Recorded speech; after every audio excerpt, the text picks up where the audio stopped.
NHL 2015-2016 시즌 개막 2주가 지났습니다. 오늘은 손상호 기자, 이현섭 기자와 함께 개막 7연승의 몬트리올, 개막 7연패의 콜럼버스의 행보를 되짚어보고요. 시즌 초반 블루스 타임을 만끽하고 있는 세인트루이스를 조명해보겠습니다.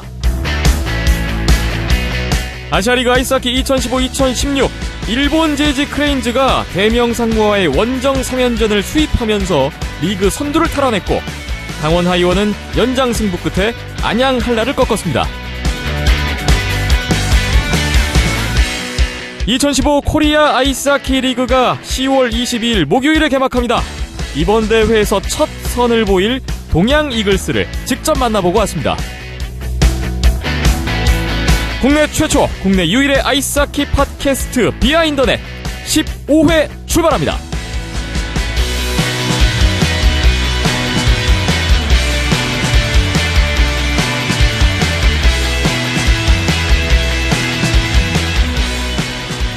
아이스하키 팟캐스트 비하인더넷 15회 문을 열었습니다. 저는 김태범이고요. 오늘도 박힘찬 PD 함께하겠습니다. 안녕하세요. 네, 안녕하세요.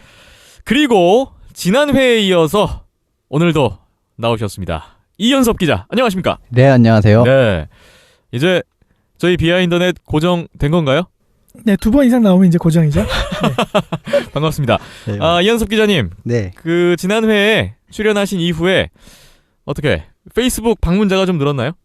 예, 뭐 라이크 좀 는 것 같습니다. 저희 방송이 미미하죠. 아, 네. 네. 뉴트럴 존, 네. 그리고 코리아 하키 센트럴. 네, 맞습니다. 네. 아이스하키 페이스북 운영하고 계신데, 여러분 계속해서 좀 많은 방문을 드리면서 오늘 15회 출발을 해볼까 합니다. 오늘 첫 번째 소식은 NHL 2015-2016 시즌 이제 개막 2주가 지나가고 있습니다. 저희가 지난 회 첫 주를 돌아보면서 뭐 전승팀, 전패팀이 유난히 많다, 그러면서 몬트리올의 그 4연승에 대해서 얘기를 했었는데, 오늘 10월 21일 수요일에 저희가 녹음을 하고 있는데 몬트리올이 7연승을 했네요. 자, 자세한 얘기 캐나다 밴쿠버 현재 있는 손상호 기자 전화 연결해서 함께 얘기 나눠보겠습니다. 손상호 기자님, 안녕하세요. 네, 안녕하세요. 네. 개막 2주가 지난 NHL, 오늘도 손상호 기자와 함께 얘기를 좀 나눠볼까 하는데요. 오늘 수요일에 정말 관심 가는 경기가 있었습니다. 바로 몬트리올과 세인트루이스의 맞대결이었는데, 이 경기가 과연 몬트리올이 개막 7연승에 성공할 것인가, 아니면 세인트루이스도 지금 5연승에 도전했던 경기였기 때문에 굉장히 주목받는 경기였습니다. 결과는 좀 몬트리올이 이겼는데, 이 경기 보셨죠? 경기 그 하이라이트만 살펴봤습니다. 예. 자, 네. 몬트리올이 개막 7연승을 성공했는데, 글쎄요, 저희가 지난해 4연승까지 말씀을 드렸는데, 이 정도까지 질주할 거라고는 좀 많은 분들이 예상 못했을 것 같아요. 네, 그러게 그 몬트리올이 너무 지난 시즌 MVP였던 콜리 트레이 프라이스도 너무 잘해주고 있고, 공격력도 괜찮고, 그러니까 정말 막을 수가 없는 그런 질주를 하고 있습니다. 예. 그래서 프라이스가 7경기 중에서 6경기에 나와가지고, 몬트리올이 선발 출전 6번 해가지고 단 6실점, 완봉승을 2차례 했는데, 진짜 이 정도면은 2년 연속 MVP도 충분히 가능하지 않을까, 그런 생각이 듭니다. 네. 사실 오늘 경기가 어떻게 보면 상대가 세인트루이스였기 때문에 좀 고비가 되지 않을까 싶었지만, 셧아웃 승리를 또 거뒀고요. 이렇게 되니까 지금 그 기록을 보니까 사실 몬트리올이 가장 최근에 이렇게 개막에서 좋은 시즌 초반을 보냈던 게 77년, 78년 시즌이었더라고요. 예, 그러니까 제가 한번 살펴보니까 몬트리올이 사실 100년이 넘는 역사를 자랑하고 스테니컵 우승도 24회나 될 정도로 NHL 최고 명문인데, 개막 이후 최대 연승이 4연승밖에 안 됐다고 하더라고요, 이번 시즌 전까지는. 예. 근데 개막 최다 연승 4번 4연승을 기록했던 적이 3번이 있었는데, 올 시즌 전에 3회 모두 그 시즌 결국 우승을 차지했다고 하니까, 이번 시즌은 과연 우승을 차지할 수 있을지 그런 것도 궁금하네요. 네. 개막 7연승을 달리고 있다 보니까 과연 몬트리올이 정말 23년 만에 스탠리컵 우승 가능한 것인가, 몬트리올 네. 팬분들은 좀 많이 설렐 것 같습니다. 이현섭 기자는 몬트리올의 이 질주 예상하셨나요? 사실 굉장히 좀 당연히 시즌 초반부터 크게 전력의 누수도 없었고, 그 다음에 지난주에 언급해드린 바와 같이 득점원들도 고루 득점을 해주는 데다가 프라이스 선수가 거의 MVP급 활약을 지금 해주고 있으니까 네. 상승세를 탈 거라는 예상은 했지만 7연승 할 것까지는 제가 생각을 못했고요. 그리고 예. 상대했던 상대들이 약팀만 있는 것도 아니었고요. 레인저스를 셧아웃한 것도 있고, 디트로이트 레드윙스도 잡았고, 오늘 세인트루이스 블루스까지 잡았기 때문에 몬트리올 팬분께들은 굉장히 좋으실 것 같습니다. 그렇습니다. 역대 기록을 보면 개막 최다 연승 기록이 10연승이라고 해요. 네, 그러네요. 예. 예. 몬트리올이 지금 7연승인데 앞으로 일정이요. 버팔로전, 토론토전이 예정돼 있고 밴쿠버, 그쵸, 에드먼턴, 캘거리까지 이렇게 만나게 되는데 글쎄요. 예. 사실 밴쿠버를 제외하면 지금 순위표에서 좀 중하위권들 팀들하고만 만나게 되기 때문에 네. 좀 기대가 됩니다. 이 두 분은 몬트리올 몇 연승까지 가능할 거라고 보세요? 먼저 손상호 기자님? 네, 올 시즌, 그러니까 스케줄이 나쁘지 않아가지고, 글쎄 워낙 변수가 많은 경기다 보니까, 그리고 또 토론토가 지난 개막전에서도 몬트리올 상대로 꽤 괜찮은 모습을 보여줬기 때문에 이번에 좀, 글쎄 동기부여가 돼가지고 연승을, 라이벌 팀을 상대로 라이벌 팀의 연승을 끊고 싶다는 그런 동기부여가 되지 않을까, 토론토 입장에서는. 그래서 쉽지는 않을 거예요. 몬트리올 입장에서도 좀 쉬워 보이는 상대이긴 하지만은 앞으로 상대가. 예. 그러니까 몬트리올도 앞으로 방심하기보다는 앞으로 계속 열심히 해야겠죠. 예. 이현석 기자는 몇 연승 가능하다고 보십니까? 지금 근데 NHL이 결국은 이제 상향 평준화된 리그다 보니까 언제 잡혀도 이상하지 않기는 한데, 예. 이제 송 기자님 말씀대로 몬트리올전이 약간은 토론토전이 약간은 고비가 될 수가 있을 것 같아요. 아무래도 예. 전통의 라이벌이기도 하고, 또 라이벌전에는 또 의외의 그런 변수가 많이 나오기 때문에 그렇고, 혹시 이것만 넘어간다면은 그 다음 주까지도 수월할 수 있을 것 같은 예감이 들긴 듭니다. 10월 24일에 예정돼 있는 토론토와의 경기가 고비가 될 것이다. 두 분께서 예상을 해주셨습니다. 어떤 분이 이런 얘기를 하셨더라고요. 그러니까 자기 할아버지가 자기 죽기 전에 몬트리올 우승 한번 보는 게 소망이다. 그러니까 그 정도로 이 몬트리올이 우승이 오래됐다는 거죠. 예. 과연 올해 몬트리올이 어느 정도까지 할 수 있을지 정말 궁금해지는 대목입니다. 그리고요. 오늘 비록 몬트리올에게 패하긴 했지만 저희가 오늘 좀 집중적으로 좀 다뤄볼 팀은 바로 이 세인트루이스 블루스입니다. 사실 오늘 경기 패배 전까지 세인트루이스도 4연승을 구가하면서 상당히 좋은 행보를 보이고 있었거든요. 송 기자님, 올 시즌 세인트루이스에 대해서 좀 얘기를 좀 나눠볼까요? 예, 세인트루이스의 객관적인 전력은 사실 NHL에서 가장 강력한 라인업을 자랑하는 팀 중 하나로 꼽히고 있고, 예. 그럼에도 불구하고 우승 후보를 묻는 전문가들 질문이나 팬들 질문에는 항상 세인트루이스가 유난히 배제가 됐어요. 예. 그러니까 이유는 지난 4년 동안 정규 시즌에서 최고 승률을 기록했던 팀이었는데도 불구하고, 지난 3년 연속 플레이오프 1라운드 탈락을 하는 등 플레이오프만 가면 작아지는 모습 때문인데요. 예. 사실 세인트루이스가 67년에 창단이 됐어요. 그리고 67년 창단이 됐는데 우승이 없는 팀들 중에서 가장 역사가 오래된 팀이에요. 세인트루이스가. 사실 세인트루이스의 출발은 괜찮았거든요. 창단 첫 해부터 스테이컵 결승에 오르는 등 창단하자마자 3년 연속 결승에 올랐지만은 우승은 하지 못했고, 준우승에 3년 연속 그쳤었고, 하지만 70년 이후로 결승 진출을 단 한 번도 한 적이 없어요, 세인트루이스가. 예. 네, 그리고 그렇다고 세인트루이스가 약치였던 것도 아니거든요. 80년부터 2004년까지 무려 25시즌 연속으로 플레이오프 진출을 하게 됐었고, 그리고 최근 전력도 아주 고르고 선수진도 가장 깊은 팀 중 하나거든요. 공격진에도 타라센코라든지 데이비드 베키스, 알렉스 킨, 수비진 역시 정말 탄탄하고 골리진도 주전급 골리를 2명을 이렇게 번갈아 가면서 출전시킨 중인데, 예. 플레이오프 플레이오프만 가면 이제 작아지는 좀 울렁증 때문인지, 그러니까 올 시즌, 지난 시즌에도 그 1라운드에서 그 좀 다소 그 약체라고 꼽혔던 미네소타한테 떨어지고 나서 올 시즌 앞두고 감독을 바꾸려고 생각을 하게 됐었고, 그리고 또 프랜차이즈 스타이지만 그 플레이오프에서 유난히 부진했던 그 TJ 오씨를 좀 약간 헐값에 파는 등 이렇게 팀 분위기를 바꾸려는 노력을 해왔어요. 예. 그래서 올 시즌에 사실 그 올 시즌 또 뭐 팬들 입장에서는 뭐 기대가 되지만은 글쎄 전문가들은 그럼에도 불구하고 그 플레이오프에서 항상 작아지는 그런 모습 때문에 그 우승 후보에서는 다소 배제됐던 그 팀이었던 것 같습니다. 예. 지난 회인가요? 지지난 회인가요? 손상호 기자님이 네. 저희 그 NHL 개막 프리뷰 다뤘던 방송에서 그렇죠. 예. 서부 컨퍼런스의 올해 결승 애너하임과 세인트루이스가 만날 것이다. 이렇게 예. 전망을 하셨었어요. 그렇죠. 예. 예.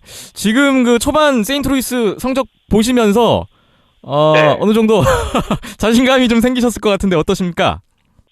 네, 뭐 NIM이 좀 부진하긴 하지만 세인트루이스 뭐 워낙 그 말씀드렸다시피 전력도 강하고, 그리고 또 그 이번에 좀 여러 가지 변화를 주려고 플레이오프에서 성공하기 위해서, 그렇기 때문에 그 플레이오프에서도 그 한번 좀 분위기를 잡으면은 또 분위기를 잡으면 또 결승이고 뭐 우승도 한번 바라볼 수 있지 않을까, 그런 전력을 갖고 있기 때문에 한번 기대해봐도 될 것 같습니다. 예.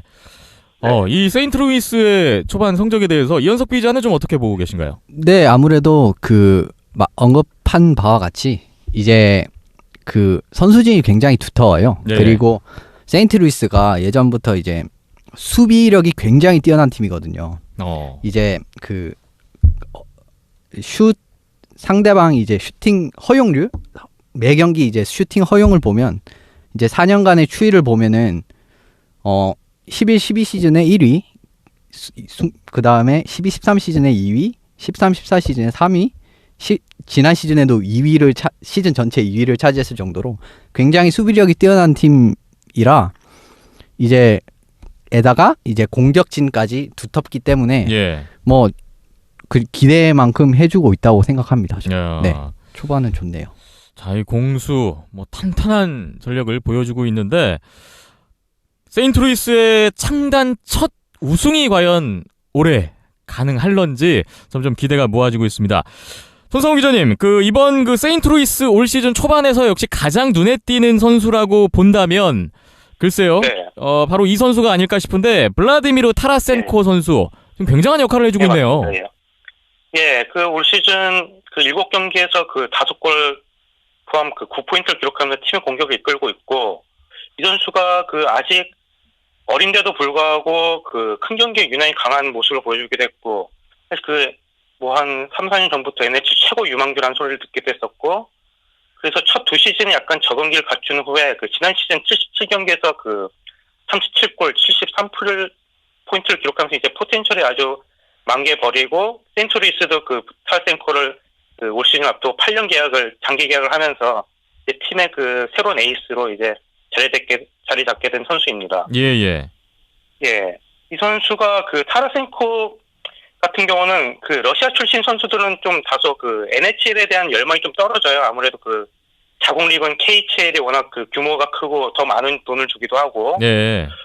그리고 또 러시아 선수들이 좀 큰 경기에 강하다거나 리더십이 좋다는 이미지를 갖고 있던 선수가 별로 적었는데, 타라센코가 좀 달라요. 그러니까 이 선수는 일화가 있는데, 지난 2011년 세계 주니어 선수권 대회에서 그 러시아의 주장으로 이제 대회에 참가하게 됐는데, 그 결승전에서 그 세계 최강 캐나다와 결승전에서 맞붙었고 2피리어드까지 0대3으로 지고 있었거든요, 러시아가. 그리고 나서 그 본인은 타라센코는 2피리어드 초반 꽤나 심각한 부상을 당하면서 이제 라커룸을 실려 들어가게 됐어요. 하지만 그 3피리어드, 그러니까 3점을 뒤지고 있던 3피리어드 초반부터 이제 러시아가 컴백을 시작하더니 그 타라센코가 그 한 점 뒤지고 있던 3피리어드에 돌아와가지고 동점골 넣고 또 종료 4분 남기고 그 역전골 또 기막히게 어시스트를 하는 등 그 결국 5대3으로 이제 역전극으로 이끌면서 조국에게 금메달 선사하게 됐었는데, 이 선수가 그 세인트루이스 기존 선수들 좀 플레이오프에 약하다는 그 이미지가 있었는데, 그 타라센코 같은 경우는 지난 그 두 차례 플레이오프 그 2년 동안 출전해가지고 12경기에서 10골을 넣었었거든요. 타라센코가. 예, 예. 그리고 또 큰 경기에 또 강한 이런 이미지를 보여줬었고 그렇기 때문에 타라센코가 앞으로 이제 새로운 세인트루이스 에이스로서 그래서 그 세인트루이스 블루스의 그 플레이오프 울렁증을 이제 지워버릴 수 있는 그런 선수가 되지 않을까 기대가 되고 있습니다. 네. 워낙 승리 DNA를 갖고 있는 선수이기 때문에. 네. 이 타라세코 선수가 올 시즌에 좀 더 성장한 부분, 좀 높이 평가할 부분이 있다면 좀 어떤 점에 있다고 보세요? 그러니까 우선 정말 그 슈팅 능력은 정말 그래서 거의 NHL에서도 이제 뭐탑 그러니까 뭐 5손가락 안에 들 수 있는 그런 그 슈팅 능력도 갖고 있고 네. 워낙 또 스킬이 워낙 좋고 그 또 게다가 또 자신감도 이제 그 생기고 이제 NHL도 적응했기 때문에 그러니까 NHL에만 적응하면은 오베스킨을 이을 수 있는 그런 NHL 최고 스나이퍼가 될 수 있다는 그런 평가를 받던 선수였는데 이제 적응기를 마쳤고 이제 뭐 지난 시즌에 폭발했고 올 시즌도 시즌 초반 워낙 좋은 모습을 보여주고 있기 때문에 앞으로 그 슈퍼스타로서 이제 그 스타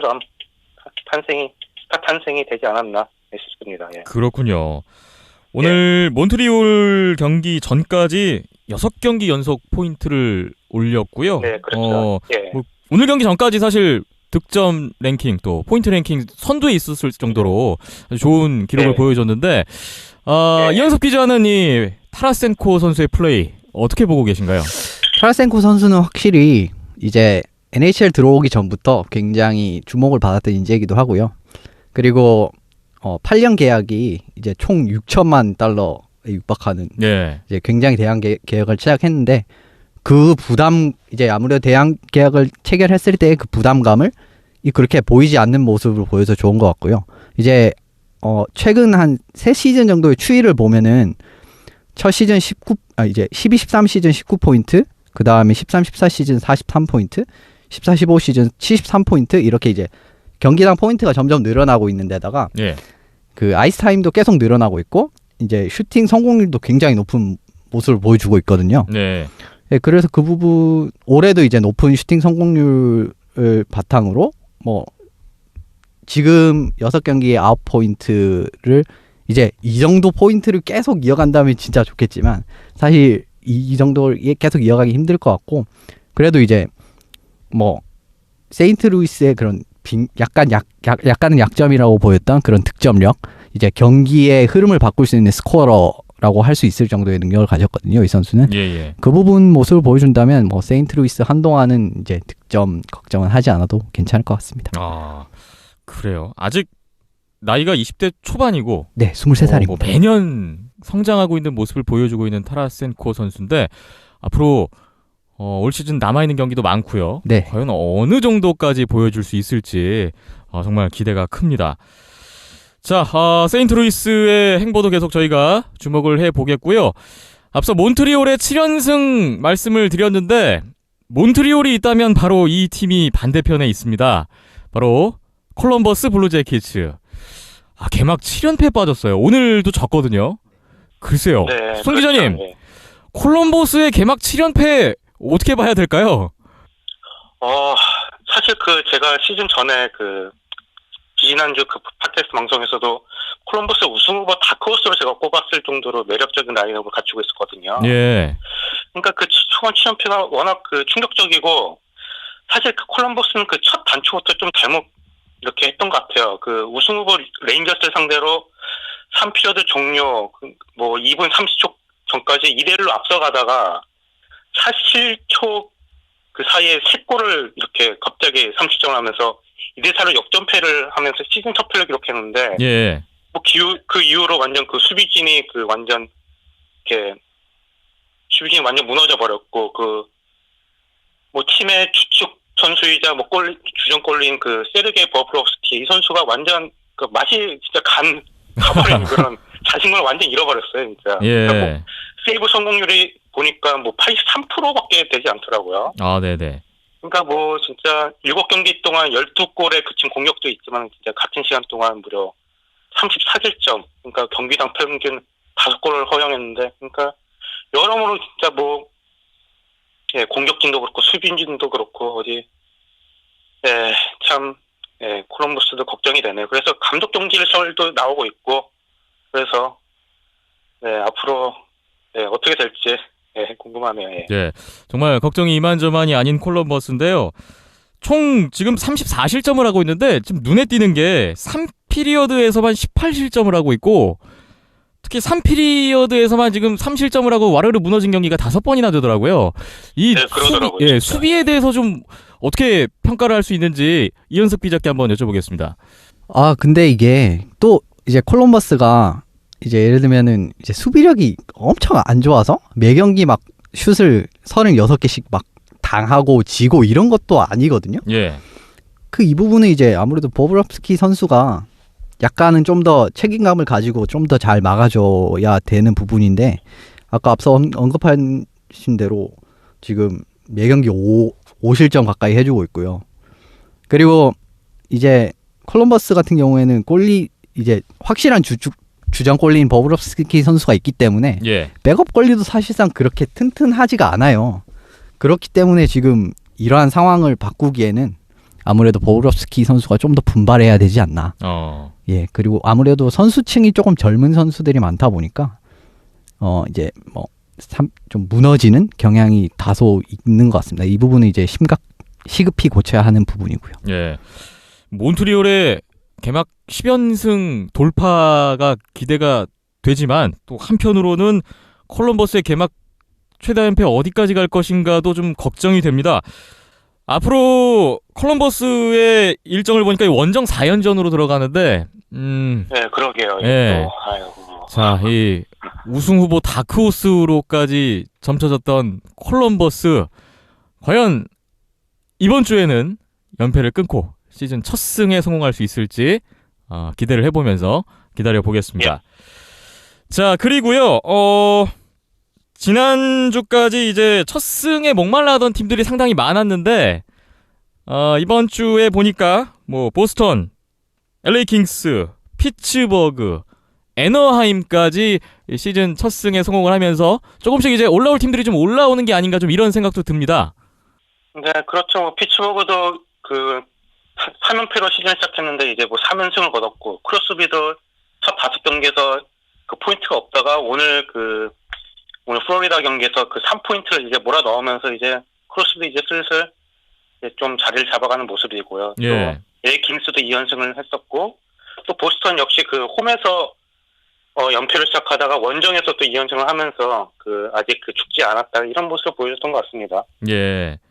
그리고 지금 달라스와 뉴욕 아일랜더스가 4연승 디비전 선두에 올라온 것도 좀 눈에 띄는데요. 네, 그렇습니다.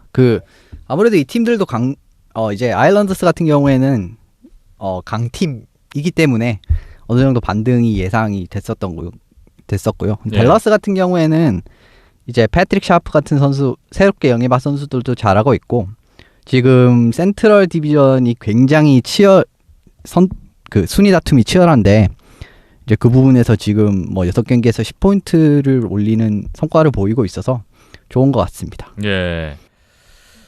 자, NHL 2주가 지났고 순위 싸움도 점점 치열해지는 것 같습니다.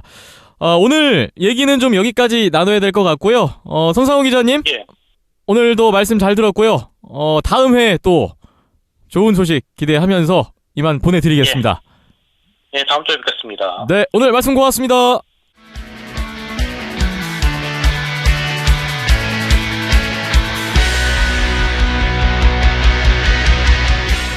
안녕하십니까. 안양알라 아이스하키 96번 신상우입니다. 여러분은 지금 아이스하키 팟캐스트 비하인더넷과 함께 하고 계십니다. 앞으로도 안양알라 많은 응원 부탁드립니다.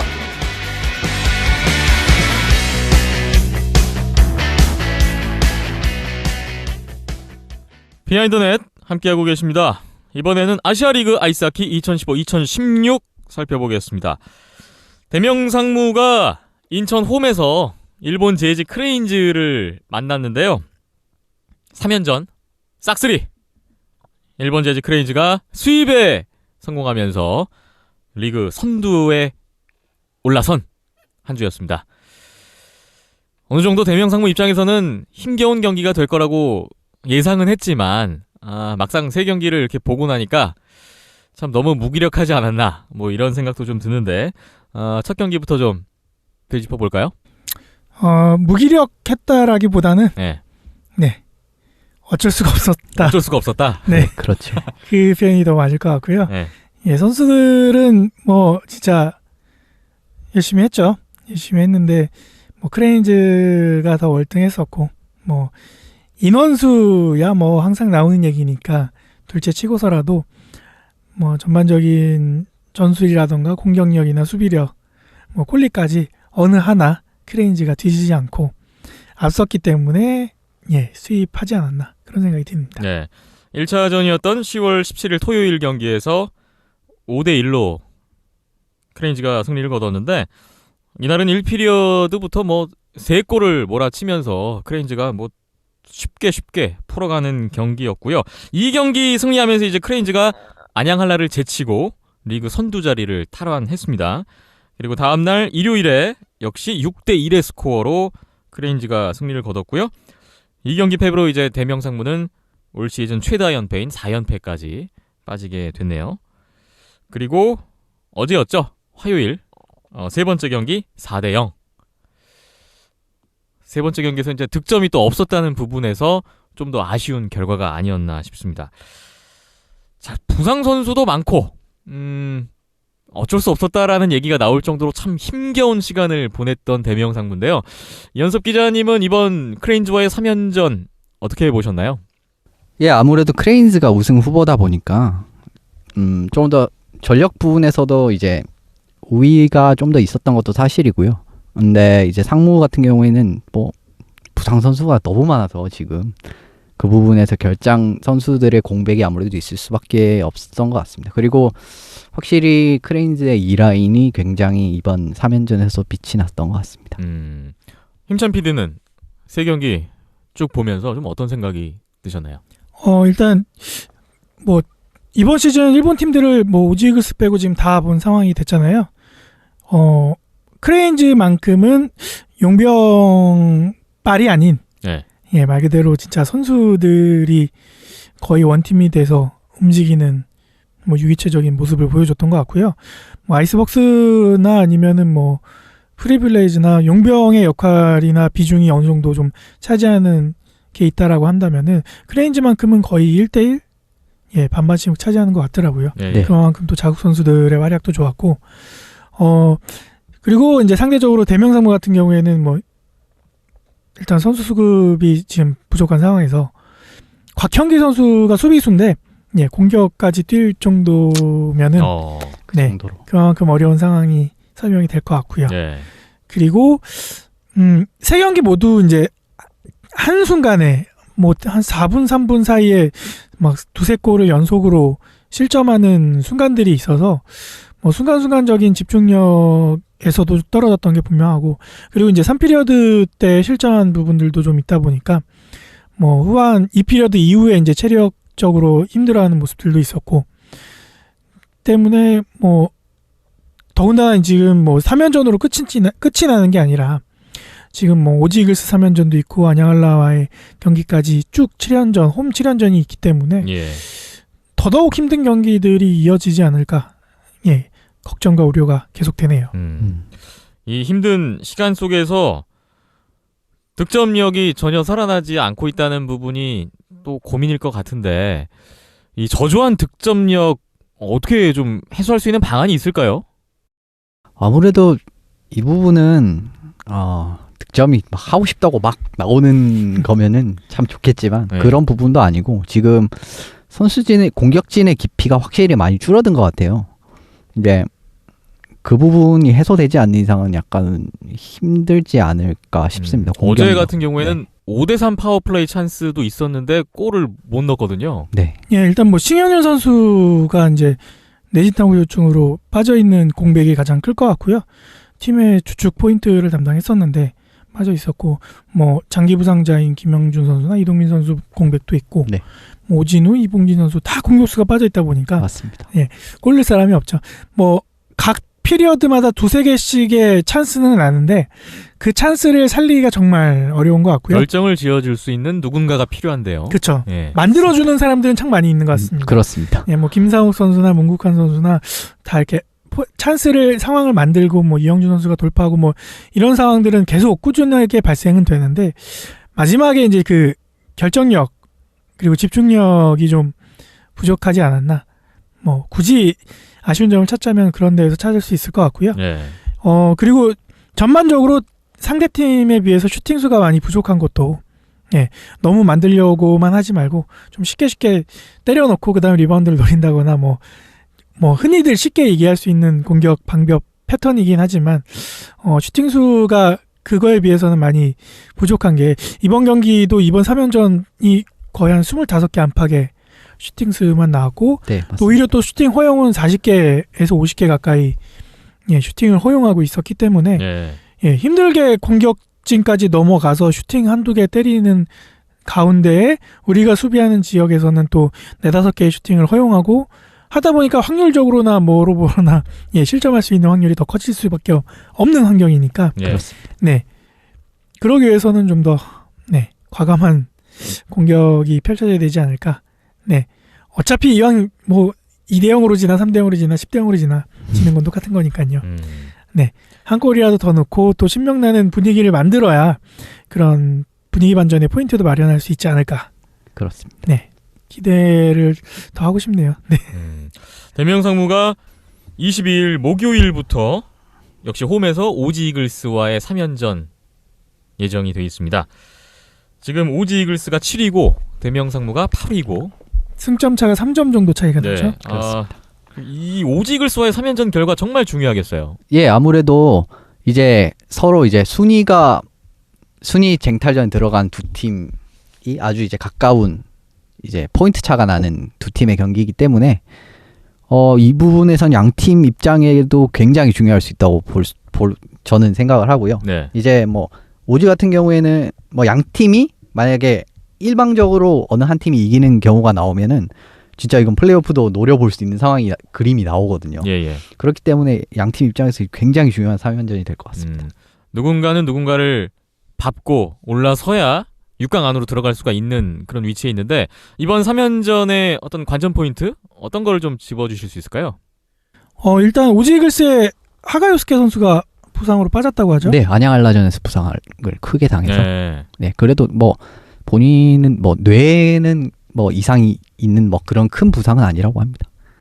예, 그래서 일단은 뭐 오지 이글스도 추측 선수들 한두 명이 부상으로 빠져서 뭐 대명상무 입장에서는 뭐 해볼만한 또 상황이 됐고 대명상무 같은 경우에는 이제 신영윤 선수나 아니면은 또 어제 보니까 어제 3연전 마지막 경기를 치르고 나서 또 부상 선수가 생길 수 있는 뭐 요지가 또 있다 그래가지고 뭐 일단 뭐 오늘 병원 진료를 받아보고 또 확인을 해야 될 것 같은데 뭐 그 선수들뿐만 아니라 뭐 신영윤 선수라던가 빨리 회복할 수 있는 그리고 투입될 수 있는 선수들이 어느 시점에 투입이 되느냐가 관전 포인트일 것 같고요.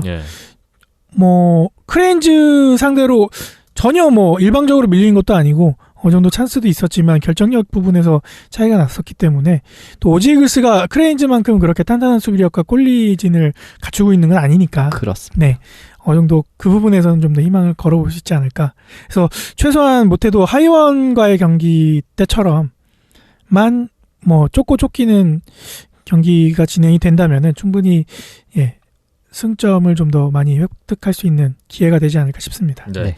이번 이글스와의 3연전에서 대명상무의 좀 반등을 기대해 보는데요.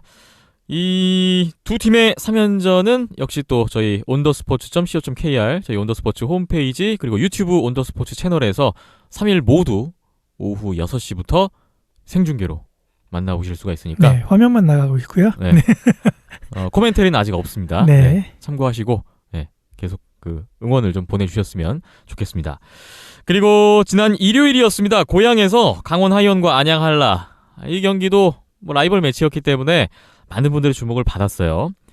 그런데 다소 의외의 결과가 나오지 않았나 이런 반응들이 있습니다. 연장 승부 끝에 3대2로 하이원이 승리를 거뒀어요. 사실 게임 전 예상은 안양 한라의 우세를 점치는 의견이 지배적이었거든요. 네. 아무래도 우세가 될 수밖에 없었던 게 안양알라가 올 시즌 굉장히 좋은 모습을 보여주고 있었던 것도 이유 중에 하나고, 그리고 이제 선수진의 깊이가 정말 깊어요, 안양알라가. 예. 근데 하이원은 사실상 그 정도로 깊지는 않거든요. 이제 올해 이제 2라인, 3라인 선수들을 많이 보강하긴 했지만 그래도 아직은 한라의 깊이에 비하면 약간은 부족한 게 현실이고, 그리고 순위표에도 나타나다시피 점차가 굉장히 두 팀이 꽤 나고 있는 상황에서 이제 사실상 하이원의 승리를 예상했던 전문가들은 별로 없었을 것 같습니다. 예. 하이원이 이날 먼저 치고 나갔고요. 또 안양알라가 따라붙고 네. 1대1, 2대2까지 만드는 과정. 특히 마지막 3피리어드 정말 한 30초 정도 남겨놓고 마이크 테스트리드 선수의 극적인 동점골로 연장을 갔는데, 그렇습니다. 사실 연장에서는 또 마이클 스위프트 선수가 네. 바로 결승골을 터뜨리면서 경기를 끝냈습니다. 이날 스위프트 선수의 활약 대단했죠? 네, 굉장했습니다.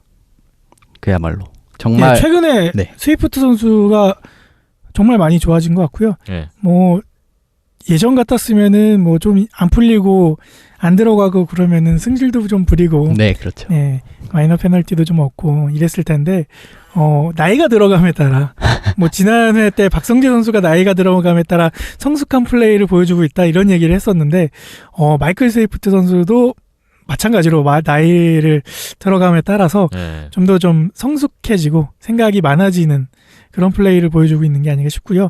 하이원이 전체적으로 지난 프리빌레이즈 그 홈경기 마지막 연전에서 승리를 거둔 이후로부터 대명상무 3연전도 그렇고 점점점 팀이 탄탄해지고 있는 게 보여지는 것 같고, 아직까지 뭐 1, 2라인에 비해서 3라인, 4라인이 좀 루키들로 이루어져 있다 보니까 네, 좀 맞습니다. 기량면에서는 떨어질 수밖에 없지만 그래도 밸런스 면에서는 점점 거의 완벽하게 갖춰지고 있는 게 뭔가 아닌가. 팀이 점점 만들어져 가고 있다는 느낌을 받는 분들도 많더라고요. 그쵸. 원팀이 되어가고 있다라는 감상평을 내놓는 팬분들이 많았고요. 안양알라 같은 경우에는 상대적으로 이제 자원이 많다 보니까 각 라인을 구축하고 거기에서 또 밸런스를 찾아가는 데 있어서는 하이원보다는 좀 약했지 않았나. 네. 예. 그런 데에서 굳이 패배 요인을 뽑자면은 밸런스 부분을 찾을 수가 있을 것 같습니다. 이 경기의 결과로 하이원이 3연승을 달렸고요. 반면 안양알라는 사실 일본 원정 4연전 잘하고 왔는데 선두 자리까지 차지를 했었죠. 잠시. 그쵸. 며칠이었습니다만 이 패배로 정말 예상 밖의 충격적인 패배를 당하면서 크레인즈에게 또 이 1위 자리를 내준 상황이 되고 말았습니다. 이제 하이원이 사할린 원정 3연전으로 갑니다. 이번 주 23일부터 25일까지 금토일. 이 사할린과의 3연전 또 정말 주목하지 않을 수가 없게 됐네요. 네, 그렇습니다. 아무래도 이제 사할린 같은 경우에는 강팀이다 보니까 이제 하이원 입장에서는 약간 부담스러울 수도 있고, 게다가 원정 경기라 좀 더 부담스러울 수 있을 것 같은데, 뭐 한라 잡은 그 기세를 잘 이어나가고, 그리고 이제 부상 선수들이 차근차근 복귀하고 그 선수들의 컨디션이 점점 올라오게 되면은 뭐 못 붙어볼 상대는 아니라고 생각합니다. 지금 사할린이 4위, 승점 28점 올리고 있고요. 바로 밑에 5위 하이원인데 승점 27점. 1점 차니까 이번 3연전에서 하이원이 사할린을 제치고 올라갈 수도 있는 그런 위치까지 와 있습니다. 예, 지금 기세와 팀워크라면은 충분히 가능할 것도 같은데 사할린 원정이 또 만만치가 않거든요. 그래. 네, 지역적으로나 아니면은 문화적으로 모든 팀들이 좀 부담스러워하는 원정지이기 때문에 뭐 니코 아이스벅스의 원정만큼이나 또 홈팬들의 열광적인 응원도 무시 못할 것 같고요. 그 분위기를 깨고 2승은 이상을 거둬야겠죠. 네. 그렇습니다. 자, 아시아리그 현재 순위 1위는 일본 재즈 크레인즈 다시 올라섰습니다. 대명상무 3연전 싹쓸이를 했죠. 그리고 안양한라가 승점 7점 뒤져 있네요. 2위. 그리고 3위에 지금 니코 아이스벅스가 올라왔습니다. 네, 차이나 드래곤을 잡아내면서 네, 잡아냈죠. 어느덧 3위까지 올라왔네요. 아이스벅스도 야금야금 지금 순위를 끌어올리고 있어요. 그리고 앞서 말씀드린 대로 4위 사할린, 5위 하이원, 6위 도크 프리블레이즈, 7위에 오지이글스, 8위에 대명상무, 9위에 차이나 드래곤입니다. 대명상무가 승점 12점. 아직 좀 많이 쳐져 있는데 갈 길이 바쁠 것 같습니다. 네. 자, 앞으로 한 주 동안 또 아시아 리그 계속되는데요. 많은 관심을 부탁드리겠습니다. 비하인드넷 15회 함께하고 계십니다.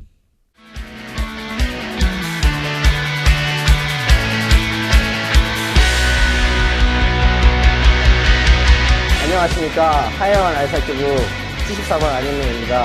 여러분은 지금 아이스하키 팟캐스트 비하인드넷 함께 하시고 계십니다. 앞으로도 하이원 아이스하키팀 많은 응원 부탁드립니다.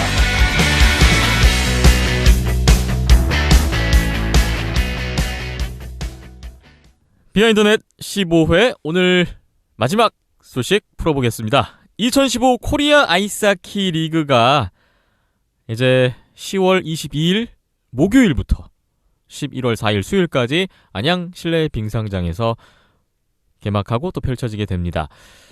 오늘이 수요일이니까 이제 내일부터인데 이번 대회 지난 회에 좀 소개를 드렸지만 다시 한번 소개를 드리겠습니다.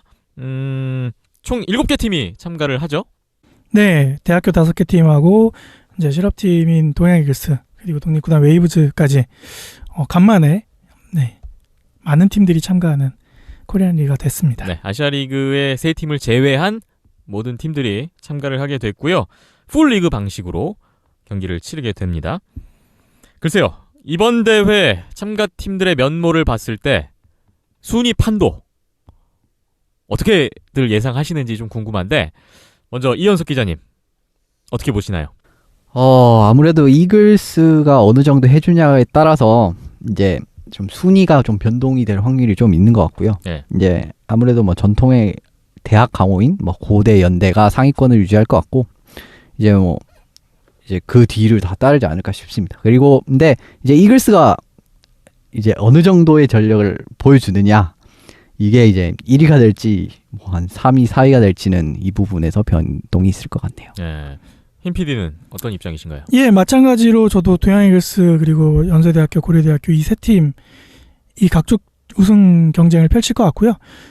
다크호스로 꼽으면 이제 웨이브즈와 강원대 정도가 될 것 같고 네. 경희대 한양대는 이제 지금 좀 어려운 상황, 두조 안팎의 열악한 상황에 있기 때문에 일단은 대회에서 좋은 모습을 보여주는 그리고 경기를 한 경기 한 경기 더 치러내는 게 예, 일단은 그 부분에서 의미를 찾아야 될 것 같고요. 네. 동양이글스가 참 베일에 쌓여있죠. 그렇습니다. 네.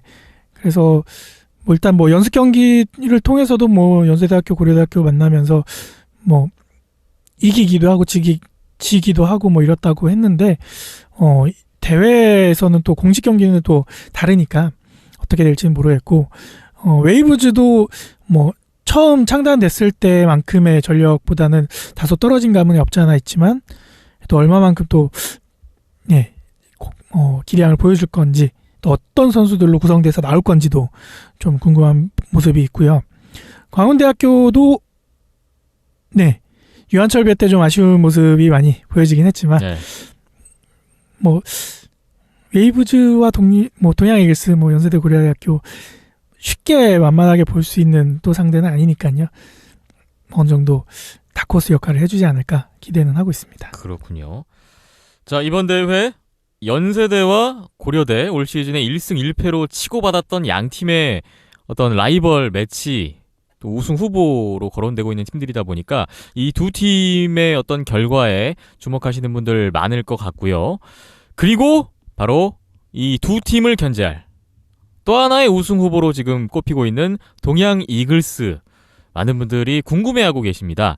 사실 지난 봄에 팀 창단 이후에 거의 뭐 공식 경기에서 모습을 볼 수가 없었기 때문에 예, 독립리그에 잠깐 참가를 했었기 때문에 예, 그때 모습을 볼 수 있었고 예, 저희 비하인드넷 초창기 때도 한번 소개를 해드리고 또 그 고졸 선수들이 또 직접 출연도 했었죠. 그렇습니다.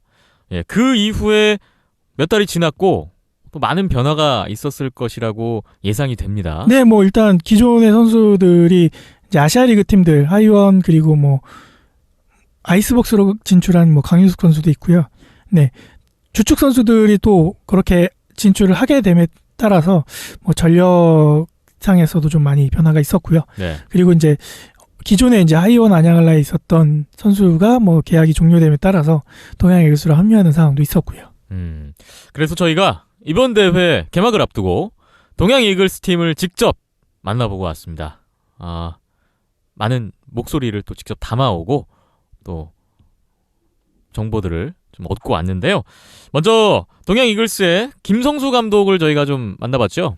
네, 김성수 감독님 지난 이제 창단 초기 때 한번 만나 뵙고 두 번째로 만나 뵙게 됐는데 어제 제가 다녀왔고요. 네. 예, 수원 탑동 링크에서 훈련을 마치고 감독님을 만나 뵙고 이번 대회 어떻게 준비할 것인지 그리고 그간 어떤 팀의 변화가 있었는지 네, 여쭤봤습니다. 네, 김성수 감독의 인터뷰 먼저 들어보시죠. 네, 지금 뭐 아시다시피 그 아시아 리그로 진출한 선수들이 한 6명 정도 되고 있고요. 그리고 다들 뭐 열심히들 잘하고 있는 것 같아서 나름 뭐 흐뭇하게 생각을 하고 있습니다. 그리고 현재 새롭게 또 영입된 친구들이 있어서 말씀드리면 먼저 이제 염정현 선수가 강원랜드에서 하이원에서 저희 팀으로 이제 이적을 했고, 그다음에 박태환 선수 마찬가지로 그 안양 한라에 있다가 이제 저희 팀에 오게 됐고요. 그다음에 그 한구영 선수라고 그 웨이브즈에 있다가 이제 막판에 이제 8월달 정도에 저희 팀에 이제 합류를 해서, 그리고 하이원의 이제 조재영 선수도 마찬가지로 예, 저희 팀에 오게 됐습니다. 네.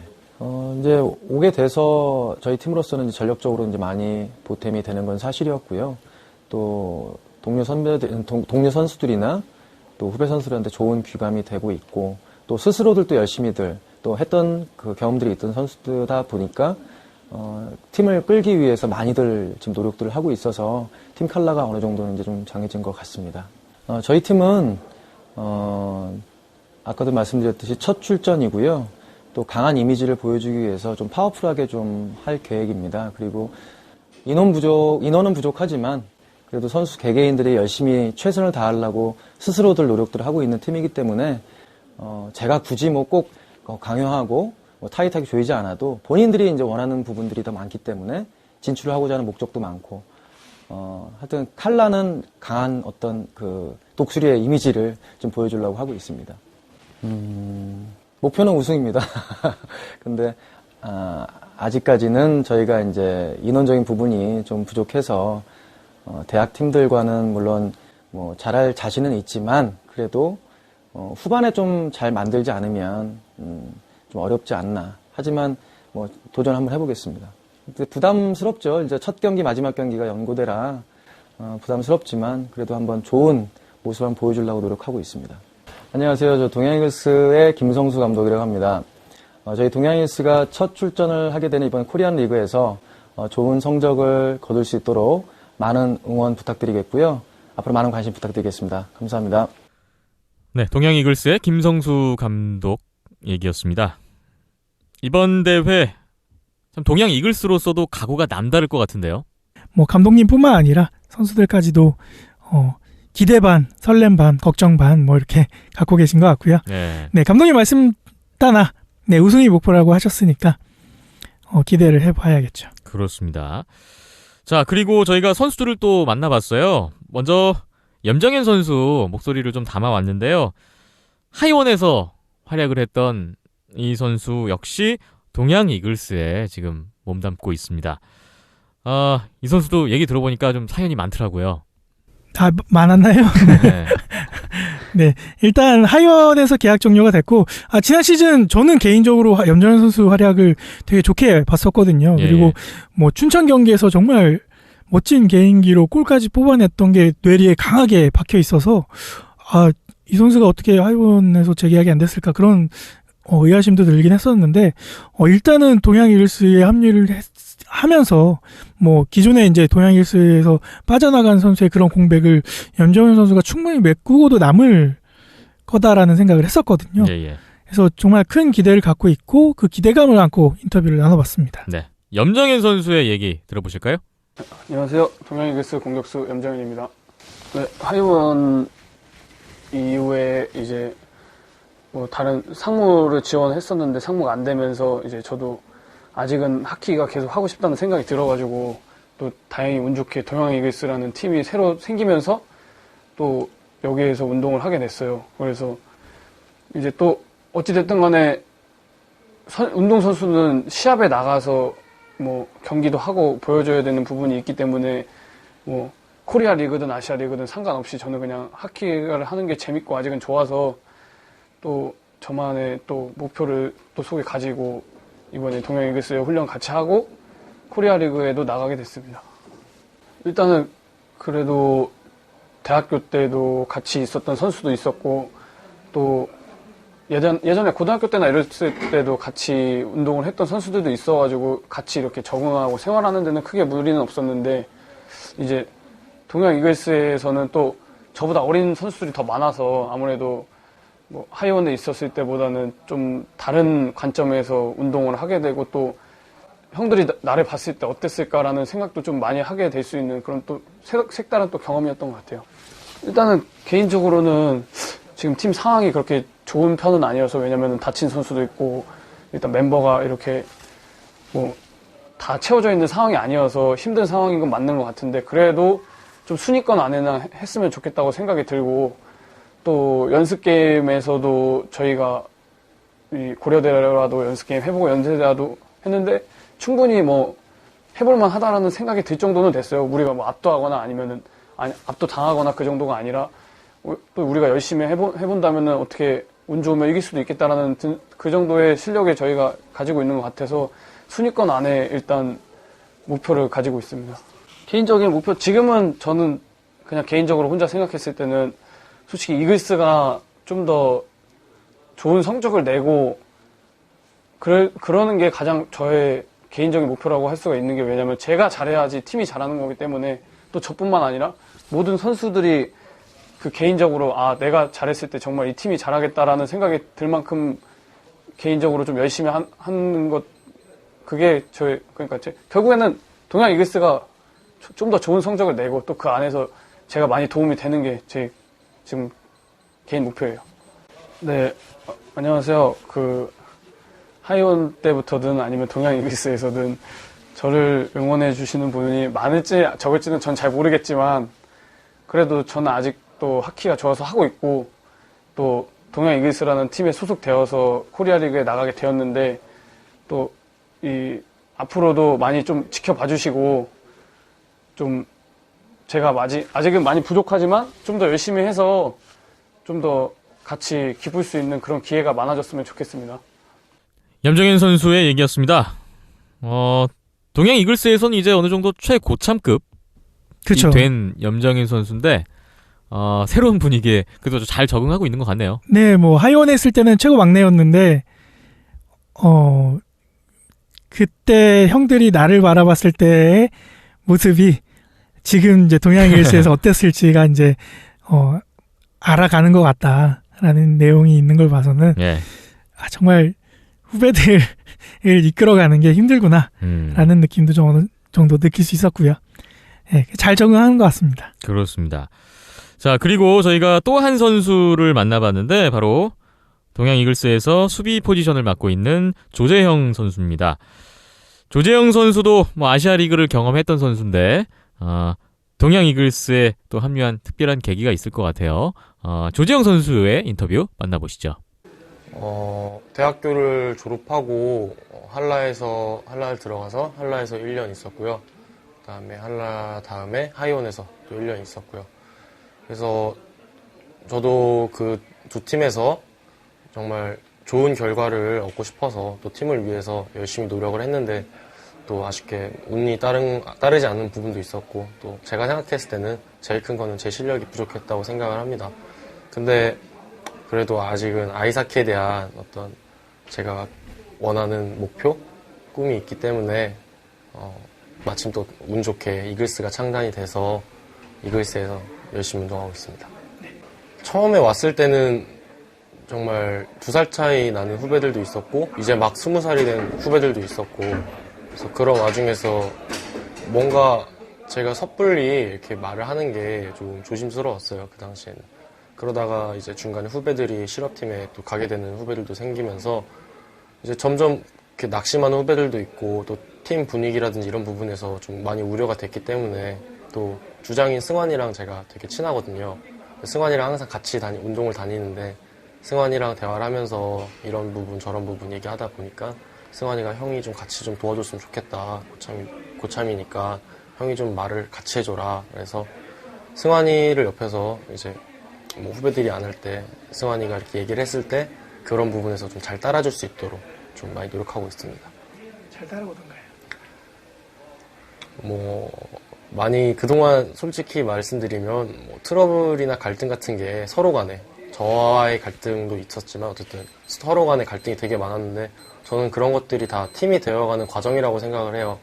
왜냐하면 저희는 신생팀이고 또 아무래도 그 친구들도 이제 막 대학을 졸업하고 왔기 때문에 사회? 여기 어떻게 보면 사회니까 조금 적응하는 과정이었고 또 워낙 또 나이 차이가 너무 많이 나는 20살이든 20살 친구들도 있었고 하다 보니까 되게 은연중에 되게 약간 좀 갈리는 서로 끼리끼리 노는 약간 그런 분위기가 있었는데 지금은 서로 간에 어떻게 계속 꾸준한 대화와 노력을 통해서 많이 나아진 것 같습니다.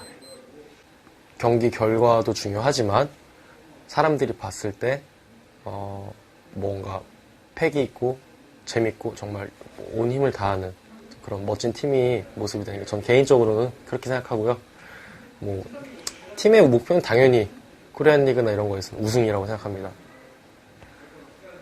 굳이 뭐 개인적인 목표를 덧붙이자면은 그래도 팀의 수비수로서 들어갔을 때 골 안 먹고 또 저희 팀 공격수들이 공격을 잘 할 수 있도록 이렇게 많이 도와주고 지원하는 또 고참으로서 후배들이 이렇게 흔들리지 않고 경기를 잘 풀어나갈 수 있게끔 옆에서 화이팅 해주고 또 이렇게 격려해주고 잘했으면 칭찬해주고 그런 식으로 게임 때 저는 저희 선수들이 좀 더 하나가 되면 더 좋은 성적을 거둘 수 있을 거라고 생각합니다. 먼저 이런 인터뷰를 제가 하게 된 거에 있어서 좋은 기회라고 생각합니다. 그동안 하고 싶었던 말들이 많은데요. 그래도 저를 응원해주고 또 저를 지켜봐 주시는 팬분들께 또 이제 막 이 아이스하키에 대해서는 저를 모르고 아이스하키를 잘 모르시겠지만 그런 분들께 아이스하키의 어떤 매력을 알릴 수 있는 선수가 되고 싶고 또 링크장 위에서는 정말 누구보다 최선을 다하는 제가 가진 거에 있어서 제 가진 걸 다 보여줄 수 있는 그런 좋은 선수가 돼서 여러분들의 기억 속에 남는 게 제 목표고 앞으로도 열심히 하겠습니다. 응원 많이 해주세요. 감사합니다. 네, 조재영 선수였습니다. 말 잘하죠. 네. 어제 취재를 갔다 온 힘찬 PD가 마치 인간극장을 찍는 것 같다 이런 표현을 하셨는데 정말 인터뷰를 잘하는 선수가 그렇게 많지 않은데 네. 정말 인터뷰 잘하고요. 네, 그만큼 또 사연도 많이 있었고 할 말도 많이 있었던 것 같고요. 하고 싶은 말만큼 뭐 또 경기장에서 경기력으로 보여준다고 했으니까 네, 좀 그런 말 덕분에라도 좀 더 기대가 되는 것 같습니다. 네. 사실 동양 이글스의 멤버들 이렇게 쭉 보면 거의 대부분의 선수들이 어떤 한 번 이상의 실패와 좌절을 딛고 그렇지만 여전히 아이스하키를 포기하지 않고 있는 그런 선수들이잖아요. 그렇죠. 예. 그런 만큼 좀 더 많은 분들의 또 관심을 받고 있고 또 응원하시는 분들도 상당히 많을 것 같아요. 이현석 기자님은 이 동양 이글스 팀에 대해서 좀 어떤 인상이세요? 네, 아무래도 뭐 아까 말씀하셨다시피 그런 실패를 겪었을지는 모르지만 뭐 지금부터 잘하면은 또 얼마든지 기회가 있다고 생각을 합니다. 왜냐하면 뭐 강윤석 선수 같이 이제 뭐 아시아리그에 진출한 선수들도 있고 본인들의 기량을 이제 앞으로 있을 대회에서 보여주기만 한다면 뭐 더 잘할 수 있지 않을까 생각을 해요. 그리고 뭐 아시아리그를 경험했던 이제 선수들도 이제 이글스에 합류를 해서 이제 어린 선수들에게 많은 뭐 멘토 역할을 해줄 거고요. 이제 그렇게 돼서 이제 이런 부분이 긍정적으로 작용하게 된다면 이 선수들도 언젠가는 이제 뭐 더 큰 리그에서 볼 수 있지 않을까 생각합니다.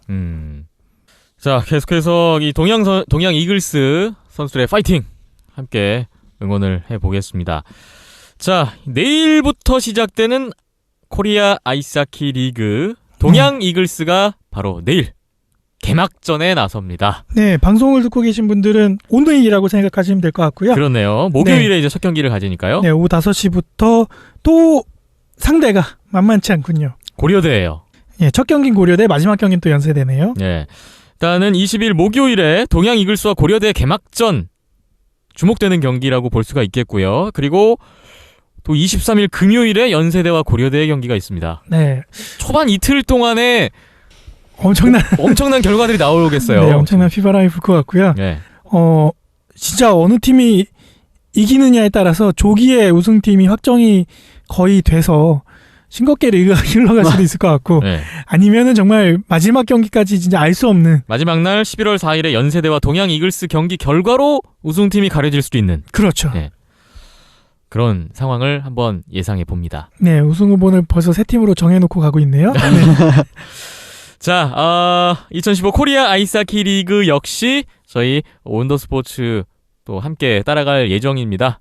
저희 홈페이지와 유튜브 채널 또 네이버 TV캐스트를 통해서 경기 직접 영상으로 만나보실 수가 있으니까 많은 관심 부탁드리겠습니다. 비하인드넷 15회 숨가쁘게 달려왔고요. 어느덧 마칠 시간이 됐습니다. 네이버 스포츠 라디오 그리고 아이튠스, 팟빵, 온더스포츠.co.kr 온더스포츠 홈페이지 통해서 저희 비하인드넷 팟캐스트 만나보실 수 있고요. 그리고 영상 네이버 TV캐스트 유튜브 채널 온더스포츠 그리고 역시 홈페이지 통해서 경기 영상 보실 수가 있는데 저희 그 온더스포츠에 약간의 변화가 있다고요? 네, 뭐 일단 저희가 계속 최근에 이제 몇 달 동안 투데이 온디에스라고 해서 매일매일 그날 경기들을 정리를 해줬었는데 네. 그 부분을 좀 확장을 해서 저희가 주간으로 찾아뵙게 됐습니다. 네. 그래서 뭐 어떻게 보면 매거진 형식이 될 수 있을 것 같고요. 하이라이트 뭐 기존의 야구 프로그램들처럼 하이라이트와 뭐 또 선수들의 인터뷰와 같이 어우러질 수 있는 길게 재밌게 볼 수 있는 프로그램을 만들고 있습니다. 네. 위클리 단위로 주 1회 저희가 온디 아이스라는 이름으로 투데이를 뺐죠. 네. 매거진 프로그램을 준비를 하고 있고요. 다음 주부터 공개될 예정이니까 앞서 뭐 소개해드렸던 동양 이글스 선수들도 직접 영상으로 만나보실 수 있을 것 같아요. 네, 그리고 뭐 또 그렇다고 투데이 온디에스가 빠졌다고 해서 매일매일 영상이 또 안 나가는 거 아니니까요. 예. 그날 꿀 장면들이라던가 하이라이트 부분들은 최대한 바로바로 올려놓겠습니다. 네. 많은 관심 부탁드리겠습니다. 네. 자, 오늘 여기까지 하겠습니다. 이현석 기자님, 박힘찬 PD 고생 많으셨고요. 이만 저희는 물러가도록 하겠습니다. 끝까지 함께해 주신 여러분 고맙습니다.